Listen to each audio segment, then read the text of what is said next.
Well, most likely it's related to the general downturn in the economy as a whole. Probably people don't want to spend a lot of money on things they don't really need, and I don't think there's a lot of things that people need there. Poor management, not the right stores. The biggest reason is the right shops and poor management, and management in the marketing side of things. Many. Poor management, number one, poor management. The economy. That's it. Poor management and economy. The downside in the economy? I think it's the main reason is the economy. Later at night, it's kids there and it's kind of loud, and I guess the adults don't want to go there because of that. It's too noisy and feels uncomfortable maybe to go there. Does it feel uncomfortable for you to go there? Well, I go to my hairdresser. I really don't go at night. I think parking, I think the image with the hoodlums in there, because I have been in there and it's kind of intimidating.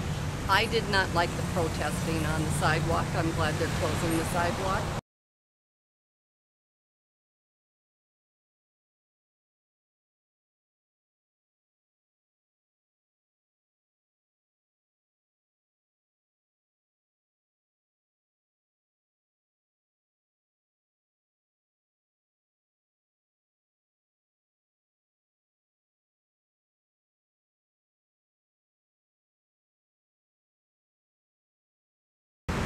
No, I guess people should be able to protest there if that's what they want to do. That doesn't make any sense at all. If people want to protest about things, that's what the United States of America is about. Freedom of speech. Give something to say, you know? I mean, that makes no sense at all. I think that's wrong. It shouldn't be privatized. It should be public property. Yeah, I think it should remain a public sidewalk. Yeah, sidewalks I think it should be public so people can continue to walk and enjoy the downtown area. So I don't think it should be necessarily tied into, just being private for Baywalk patrons only. I don't think that that's a good thing for the economy or for the people that actually come down in this area, or even just for the citizens in this particular area of St. Pete. I just don't think that, private entities should own public properties. No, it's not what I'm thinking. I mean, constitutional rights has to be our right. I don't feel bad about it. I think if city would have people coming in and spend their money and enjoy the time, I think it would be good. I think in a case like that, you're giving up the rights of people that want to go there for shopping and for movies and for retail. It's not giving up rights, you just designate a location for them to go to protest. I mean, with what's going on in this world, protesters can be dangerous. I mean, they can be intimidating and dangerous, and I think it's fair what they're doing. I always felt safe there.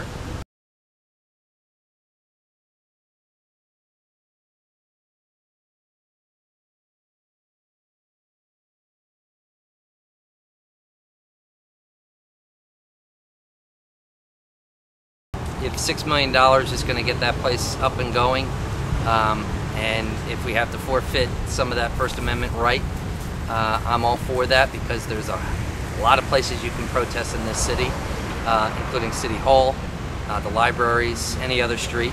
So if it's going to help an economic boom for that area, then I'm all for it. Do you think people should have to give up their constitutional rights for the interest of private corporate profit? Yeah, if there is, no, but a law or privatization of that sidewalk would help that area. It would help the entire city, and like I said before, there's other areas to protest. But bottom line, no, they shouldn't have to do that.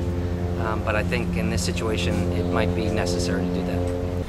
I think it'll be laughable when they're proven that they can't bring in business even if they do dump $6 million more and a clean sidewalk into it.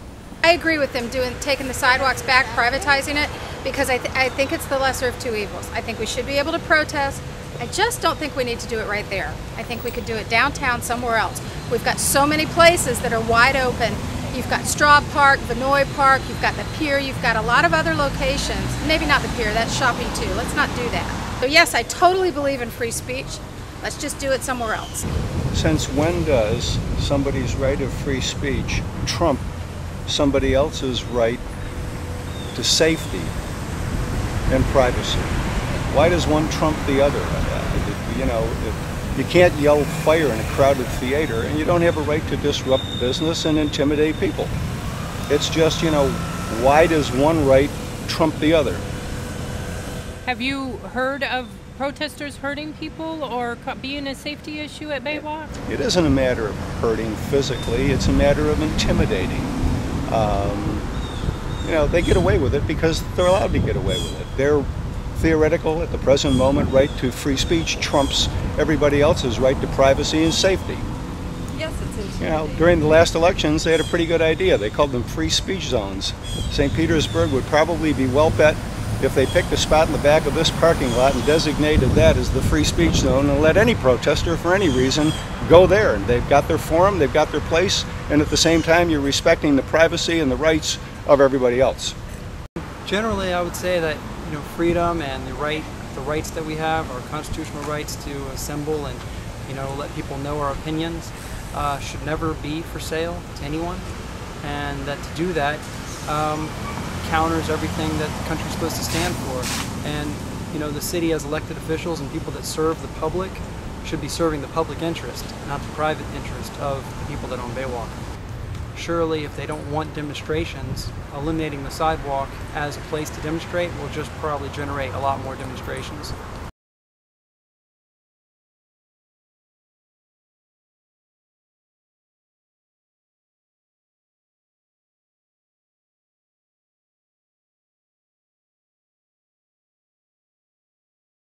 The right people, you know, with the right attitude about freedom and standing up for what's right will win in the end, as they always do.